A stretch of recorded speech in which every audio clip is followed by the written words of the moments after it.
নড়াইলের 64 দলের টুর্নামেন্টের একটি হিট। মহসিন ভাই তার বিরোধী খেলার হচ্ছে লড়াকু খেলার মুন্না। টুপি মাথায় দেন। মহসিন ভাই টুপি মাথায় দিলেই গুটি যাবে। মাথায় নষ্ট। বললাম যে ভাই টুপিটা মাথায় দেন, এখন মিস করলো। স্ট্রাইক হাতে সুব্রত, চমৎকার শট, অস্থির অস্থির সেই লড়াকু খেলার মহসিন ভাই লড়াকু শট দিয়ে দিলেন। ওয়াও, ওয়াসাম, সত্যিই দুর্দান্ত পারফরমেন্স আমাদের মহসিন ভাই। অস্থির একটি ওভার শট দিলেন, ব্যাস খেলার চেষ্টা, চমৎকারভাবে খেলে দিলেন, আরও একটি গুটি খেলে দিল।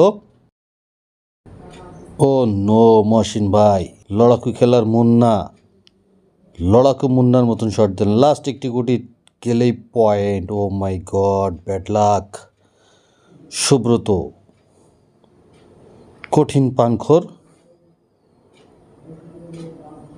খেলার চেষ্টা এবং চান্স করার চেষ্টা, চান্সটা খাপ গুটি, কিন্তু দুর্ভাগ্য মহসিন ভাই মিস করলেন সেই সুযোগে। লড়াকু খেলার মুন্না 5টি গুটি খেলে ফিনিশ করে দিলেন। ওয়াও।